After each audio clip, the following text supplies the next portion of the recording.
예. 잘 지내셨어요? 네. 그 햇빛이 아까 서현숙 선생님 기도하셨던 대로 햇빛이 이렇게 그리웠던 적이 있던가. 제가 살면서 이런 10월은 처음인 것 같습니다. 지구가 이상하게 한 것 같아요. 새삼 우리가 평소에 누리던 것들의 소중함을 함께 생각하게 되지요. 어떤 단어나 개념이 시대별로 굉장히 중요한 게 작동이 될 때가 있습니다. 고대는 고대대로, 중세는 중세대로 특별히 이 단어가 중요한 단어로, 예를 들어 죄 같은 거는요, 중세 사회에서 굉장히 중요했어요. 그래서 종교개혁의 문제는 루터의 위대성은 어디에 있냐면, 이제 곧 종교개혁이 다가오는데 자신의 죄책감의 문제를 개인적으로 해결하면서 시대의 문제를 함께 해결했던 것, 이게 굉장한 거죠. 현대에서는 그 단어가 그닥 사람들에게 비중이 있게 다루는 것 같지는 않습니다. 시대별로 요즘 현대, 근대 이후에 이 단어가 참 중요하게 사람들한테 다가옵니다. 정체성. 옛날에는 정체성이라는 게 특별히 아빠가 하던 일 내가 하고 동네 사람들하고 똑같이 살고, 근데 정체성이라는 단어는 현대인들에게 매우 중요합니다. 정체성을 묻죠. 거기에 따라 붙는 개성, 독특함, 특별함. 김지혜 집사님이 개성 있어 이러면 좋은 말일까요? 안 좋은 말일까요? 좋은 말로 다가오죠. 참 개성 있다. 당신 참 독특하다. 사람들 다 그렇게 어쩌면 획일성과 반대 지점에 있는 개념. 요즘처럼 이제 AI가 앞으로 판쳐서 AI가 우리의 생존을, 우리의 일자리를 어떻게 위협할지 모르는 시대에서 AI 관련된 책들을 쭉 보면 하나같이 이렇게 말합니다. 너의 개성, 너만의 독특함을 잘 개발해라. 그래야 먹고 살 수 있다고 말합니다. 어쩌면 요즘 들어서 특히 교육에 있어서 굉장히 중요하게 얘기하는 게 개성, 특별함, 독특함, 이런 이야기를 합니다. 남과 달라야 된다.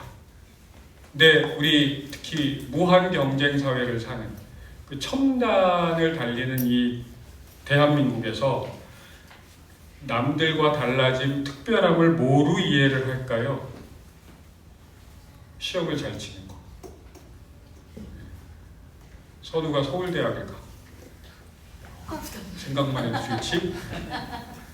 남들과 다르기 때문에, 특별하기 때문에, 성과를 내기 때문에. 그게 현대인들에겐 너무 중요하고요. 우리 가장 이런 얘기를 하면 우리 청소년들이 안 받아들이겠지만 가장 인생에서 꽃 같은 시기, 그 시기를 사는 청소년들이 그 압박을 받으면서 살지요. 그런데 기도하면 기도할수록, 기도하면 하나님과 가까워지겠죠? 하나님과 가까워질수록 특별해지는 것이 아니라, 남과 달라지는 것이 아니라 남들과 같아진다고 말하는 사람이 있습니다. 다른 목사님 설교 때도 저도 아마 가장 많이 언급되는 분 중에 한 분일 거예요. 토마스 머튼이라는 분이 계십니다. 그냥 사람들이 흔히 20세기에 가장 대표적인 영성가 딱 한 명을 꼽으라 그러면 많은 영성 신학자들이 이분 이름을 꼽습니다. 토마스 머튼.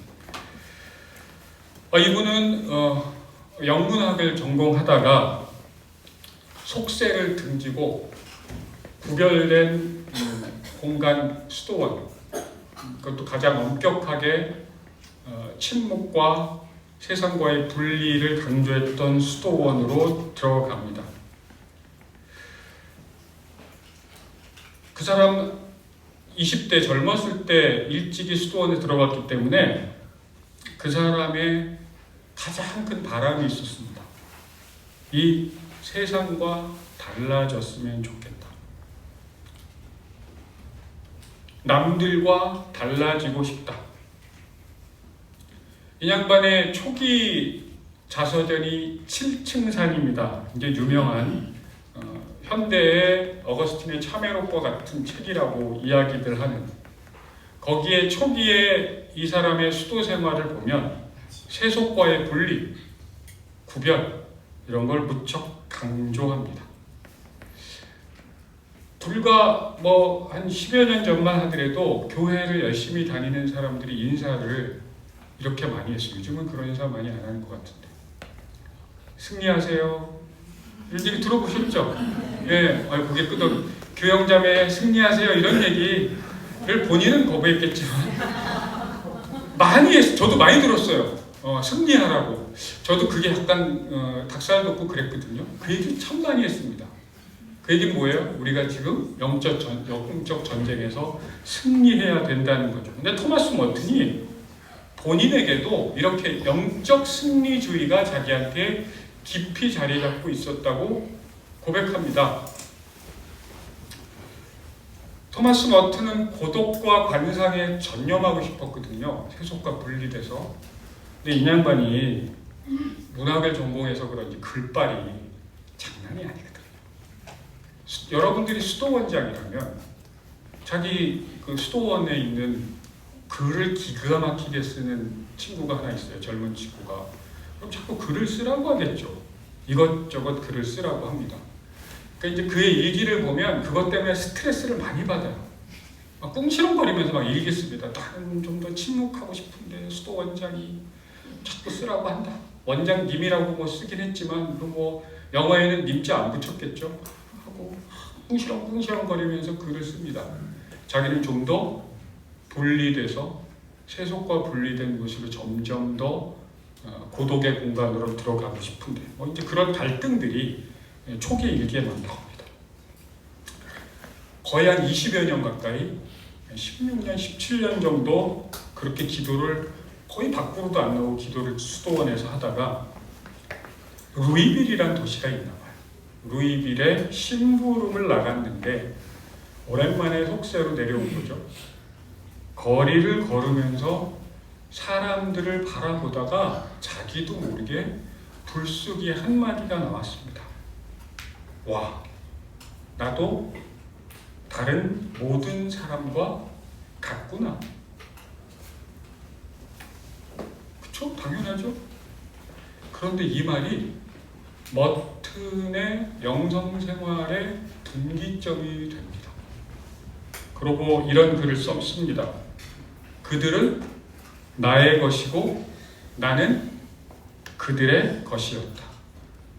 나는 그동안 수도원은 세상으로부터 격리되어 있다는 그런 생각을 전적으로 받아들였다.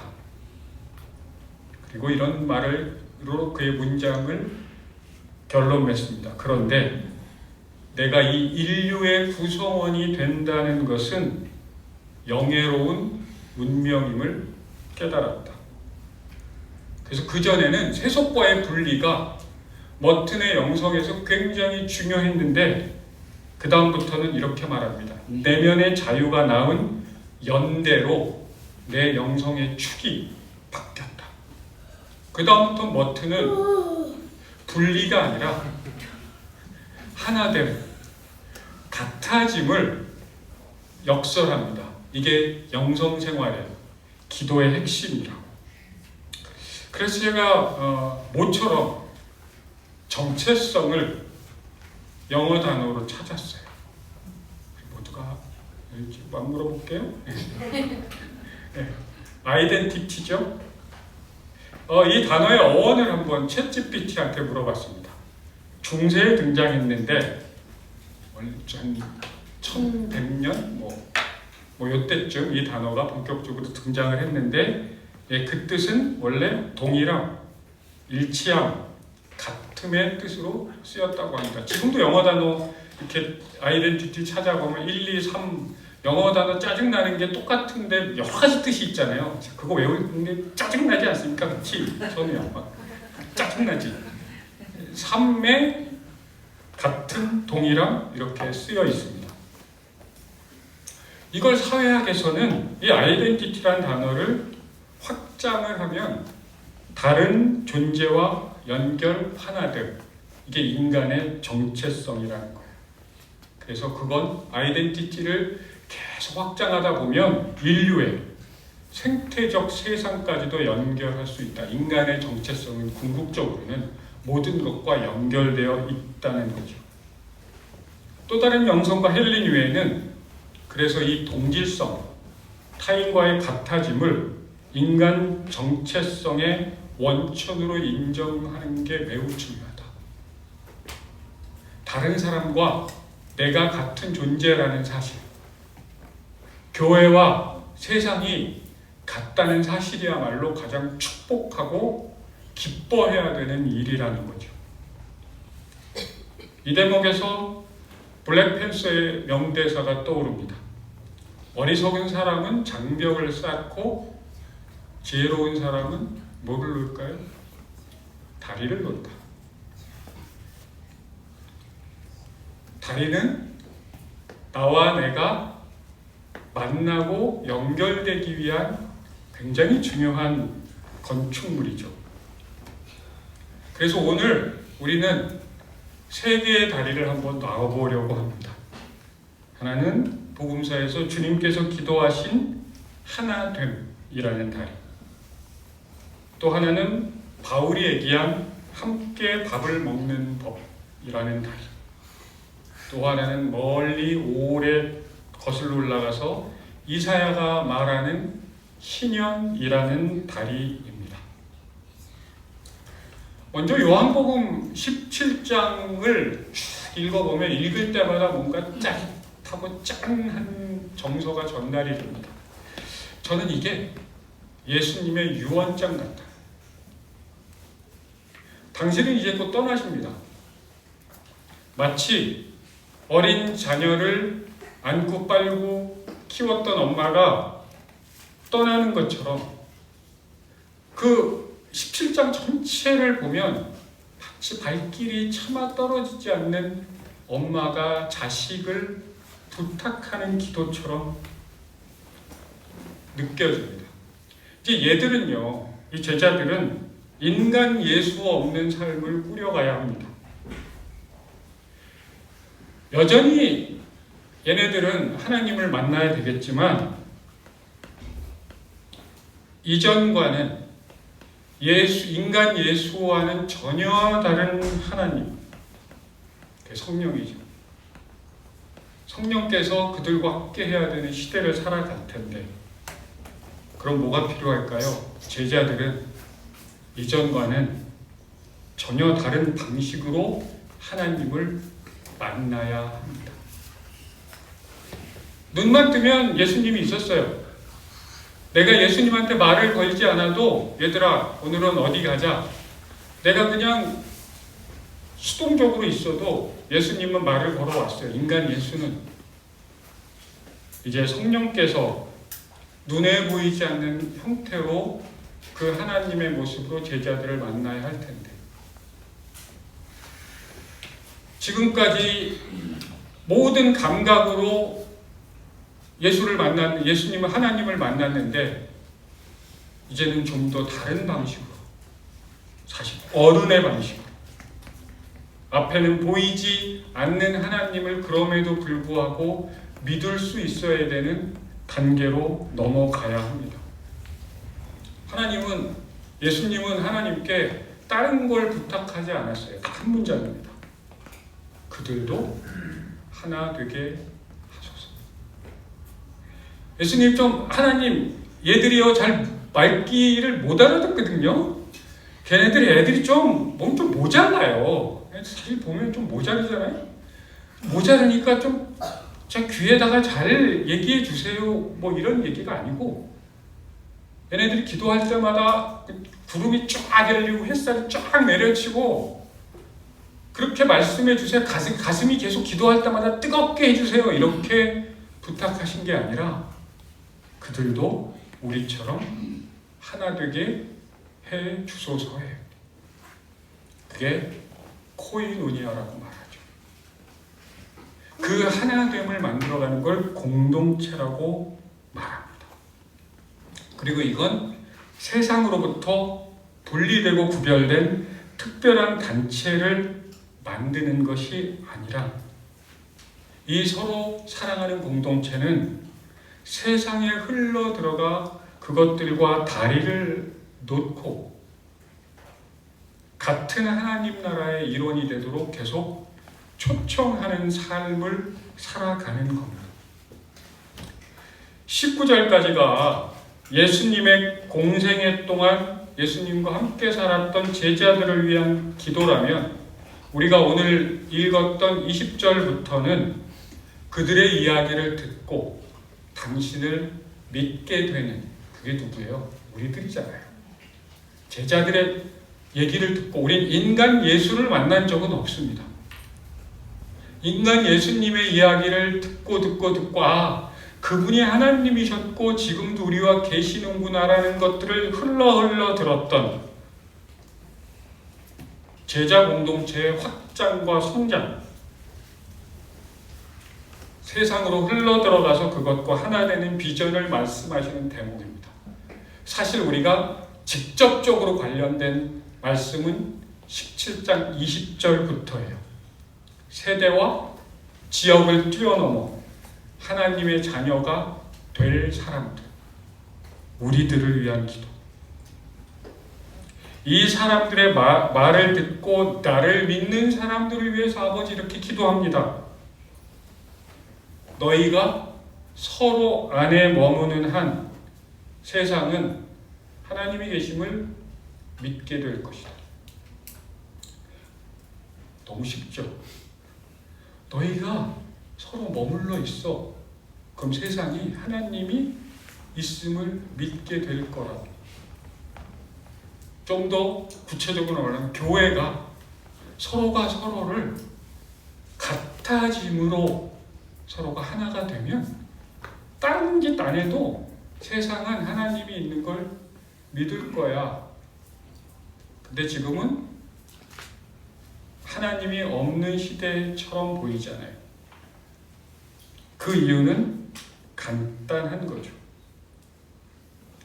이제 주방으로 가보겠습니다. 요한 17장을 읽고 은혜 받는 건 참 감사한 일인데 쉬워요. 전 요한복음 17장을 읽을 때마다 은혜 받거든요. 저처럼 학교에서 성경을 배운 사람은 참 그러기가 쉽지가 않습니다. 성경으로 시험을 치고 그랬거든요. 근데 저도 마음이 힘들 때 요한복음 17장을 읽으면 이 말씀 어떻게 읽을 때마다 이렇게 나한테 나의 가슴을 울리지? 이래요. 근데 그거는 감사한 일이지만 쉬운 일이기도 합니다. 그런데 이것을 식탁에서 실현하는 일은 만만치 않습니다. 고린도라는 도시, 돈이 많았던 도시입니다. 인류 역사상 그 돈이 모든 사람에게 골고루 분배된 적은 없습니다. 돈이 많으면 반드시 어마어마한 부자가 생기고 그리고 정말 찢어지게 가난한 사람도 생겨납니다. 그리고 대체로 무지무지 가난한 사람들의 숫자가 훨씬 많은 법이지요. 고린도 11장에 오늘 바울이 얘기했던 이 말씀은 인간의 원래 정체성이 같아짐이라고 하지만 그게 원래 인간의 모습이고 그렇지만 그것과는 달리 인간의 또 다른 본성 안에 다른 이들과 분리되고 구분되는 그 본성이 또 얼만큼 강력하게 자리 잡고 있는지도 보여줍니다. 그걸 거짓자라고 얘기했던 하든 미성숙한 사람이라고 얘기했던 그건 사실인 것 같아요. 고린도는 극심한 계급 격차가 질서처럼 자리 잡은 도시였습니다. 고린도 교회에서 예배 후는 거의 초대교회는 함께 식사를 했지요. 공동 식사를 했습니다. 그런데 부자들은 대체로 일찍 와서 상석의 자리를 잡았던 것 같아요. 그래서 빵도 먹고 고기도 먹고 뭐 물론 부자들이 각자 자기 먹을 걸 풍성하게 갖고 왔겠죠. 포도주도 양껏 마셔서 취하는 사람들까지 있었습니다. 그런데 가난한 사람들은 헐레벌떡 늦게 오는 경우들이 많았던 것 같아요. 어쩔 때는 예배가 끝나고 헐레벌떡 오기도 했고, 그래서 남은 자리는 저기 말석이었던 것 같습니다. 오늘 바울은 이 얘기를 하고 있는 거예요. 식탁에 가득 찼던 그 음식들과 포도주는 없어져서 텅 비고 빈 식탁이 됐습니다. 가난한 교인들은 배가 고픈 채로 그 식탁을 바라봤는데, 여러분 같으면 배고픔보다 뭐가 더 많을까요? 속상, 소외감 뭐 이런 게 많았을 것 같은데, 글쎄 전 이 본문을 이런저런 자료를 찾아보고 묵상을 하다가 그랬을까라는 생각을 하게 되기도 했습니다. 어쩌면 당연하다고 받아들였을 수도 있지 않을까? 그 시대의 상식이었으니까. 별 문제의식이 뭐 슬픈 일이지만 일상 다반사로 계급 격차를 계속 경험했으니까. 우리 이 땅의 교회 안에서 자연스럽게 벌어지고 있는 일이기도 하잖아요. 별 문제의식이 없었을지도 모릅니다. 취한 사람이나 굶은 사람이나 이게 세상의 질서였으니까. 너와 나는 다른 존재고 분리되고 구분된 존재고 어차피 잘난 사람은 잘난 대로 살고 약한 사람은 약한 대로 살았으니까. 우리가 다른 사람과 동질성을 갖는 건, 다른 종류의 사람들과 연결되는 건 낭만적인 일이 아닌 거지요. 바울이 그 고린도 교회의 리더였던 이유는 예수의 눈으로, 하나님의 눈으로 그 텅 빈 식탁, 같아짐이 아니라 달라짐을 더욱더 보게 했던 그 식탁을 바라볼 수 있었다는 데 있습니다. 굉장히 혼내죠. 고린도 교회는 바울의 사실 골칫덩어리였습니다. 이런 것들 때문에. 밥을 나눠 먹는 것에서부터 장벽이 생기면 안 된다. 여기서부터 하나됨이 시작돼야 된다. 이게 요한복음 17장 예수님의 유언을 실현하는 거다. 트라우마 치료의 대가 스티븐 포지스가 있습니다. 신경과학자인데 이 사람이 이렇게 말합니다. 트라우마를 치료하면서 연대감이 트라우마를 치료하는데 굉장히 중요한데, 이 연대감은 단순히 정신적인 게 아니라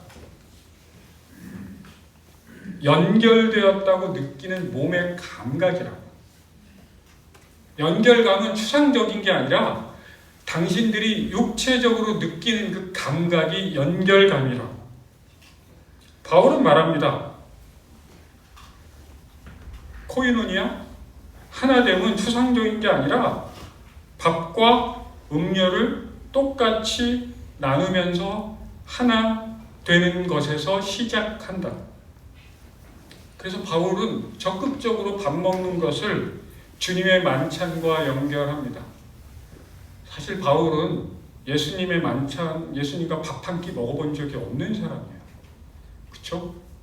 그런데 바울을 잘 들여다보면 누구보다도 그 만찬의 의미를 잘 이해했던 사람입니다.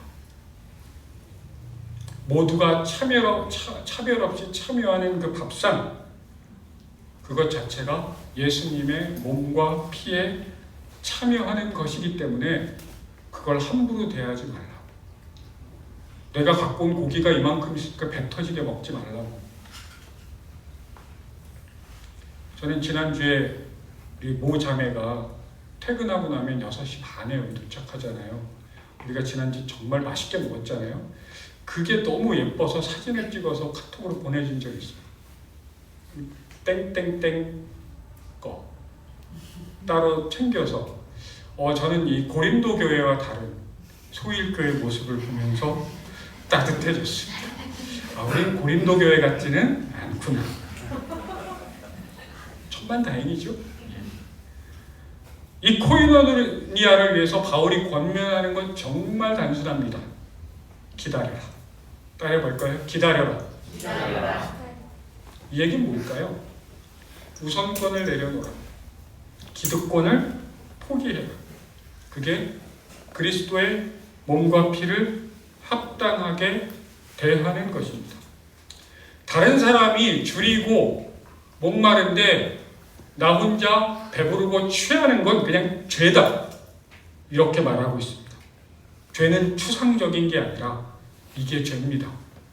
그리스도의 몸을 나누는 것. 오히려 교회라는 이름으로 모여서 차별하고 분리를 조장하는 것. 오늘 고린도 전서의 본문을 적극적으로 우리 소일의 언어로 해석하자면 전 이런 거라고 봅니다. 교회라는 이름으로 모였어요. 그것에 대해서 굉장히 강조해 왔죠, 그동안. 그런데 그거 자체는 중요한 게 아니라 모여서 차별하고 혐오하고 분리를 조장하는 건 심판을 받게 되는 일이라고 바울은 단언합니다. 교회 이름으로 모여서 무엇을 하느냐? 서로 다리를 놓고 다른 사람과 같아지려고.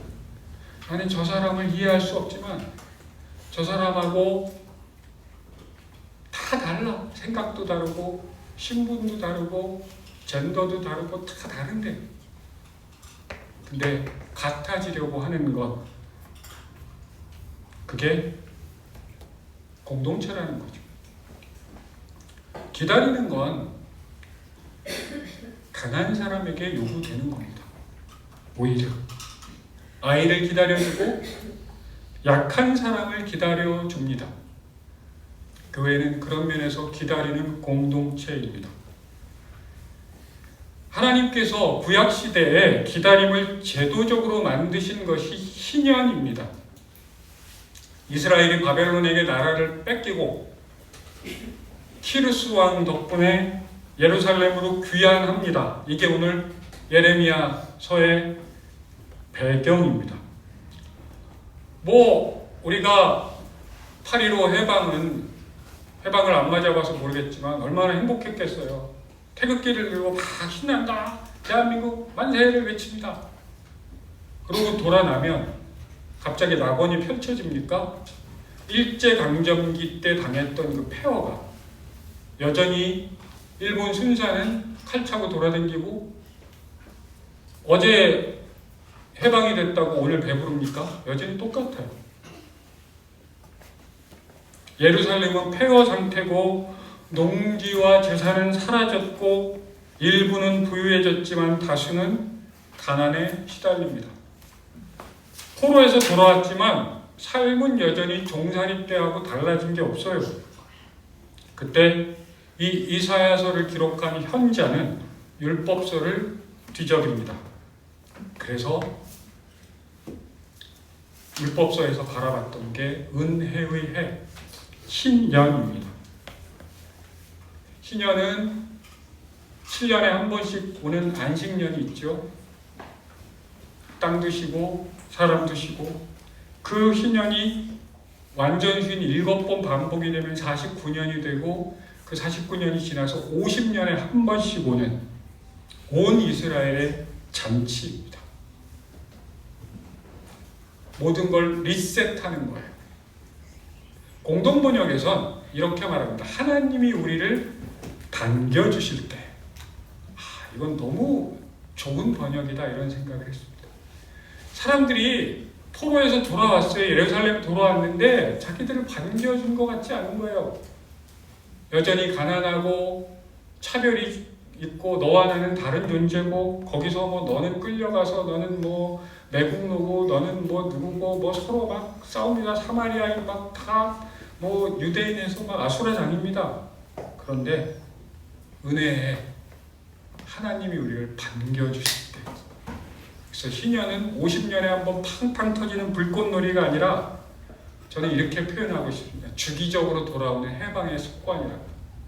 이 50년이 계속 반복이 되면, 루틴이 되면 그게 우리의 습관이 되죠. 오늘 교회 오실 때 틀림없이 교회 오시는 분들이 있죠. 결심하고 옵니까? 오늘 교회도 가야지. 그냥 오는 거예요. 습관적으로. 이게 반복이 될 때.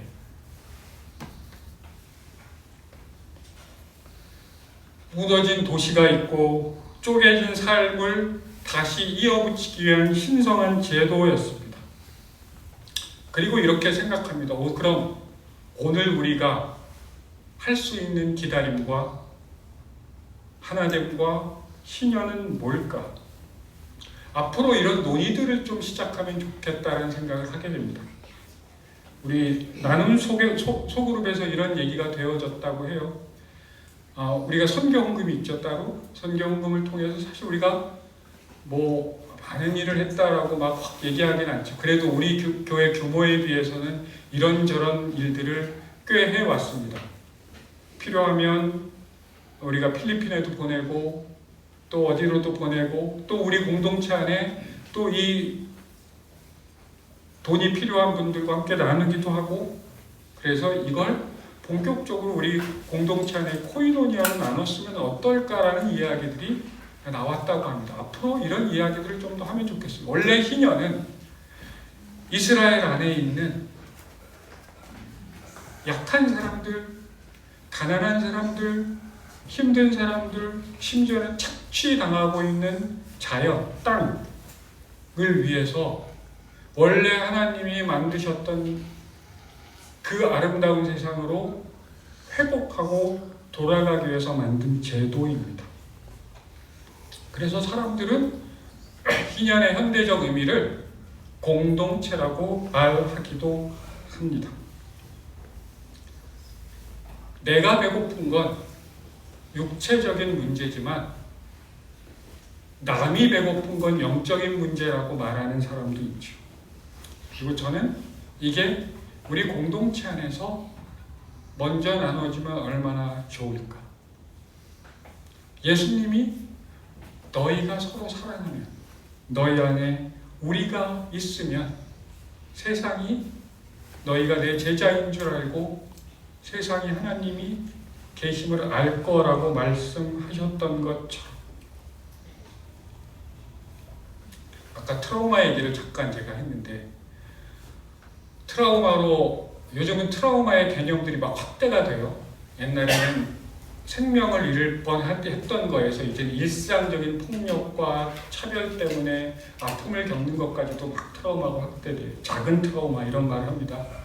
근데 트라우마의 반대말은 치료가 아니라 일상입니다. 그만큼 일상이 소중한 거예요. 그건 특별한 존재가 되는 게 아니라 일하고 공부하고 놀고 밥 먹고 청소하고 때로는 가족과 친구와 티격거리면서 싸우기도 하고 그리고 화해하고, 이게 사실은 치유예요. 일상에는 예외가 없죠. 일상과 멀리 있는 특별한 사람들이 있습니다. 정말 그건 굉장한 특권층 아니면 삶이 무너진 사람들, 전쟁 때문에 무너졌건, 가난 때문에 무너졌건, 어떤 정치적인 문제로 일상이 무너졌건, 그 사람들은 일상을 밖으로 추방되거나 스스로 벗어난 사람들입니다. 근데 적어도 제가 아는 우리 소일 가족들은 일상을 살아갑니다.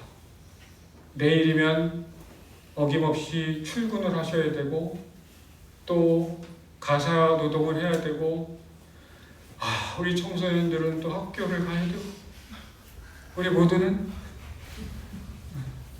그런 일을, 저를 째려보는 중학생이 있어서 눈빛이 피했습니다. 우리 그 일상을 살아갑니다. 모두가 똑같이. 그리고 모두가 같은 시민, 인류의 일원이 되는 겁니다. 이게 영적인 일인 거예요. 그러면서 나의 비극이 너의 비극이 되고 너의 웃음이 나의 기쁨이 되어가는 공동체를 가꾸어가는 것. 기다리고 연대하고 하나 되는 희년 공동체를 만들어 가는 것, 그건 우리를 위해서만이 아니라 우리를 통해서 하나님을 만나게 된 세상을 위한 것이기도 합니다. 이건 영적 여정입니다. 우리를 향한 하나님의 뜻입니다. 그걸 기억하면서 함께 기도하겠습니다.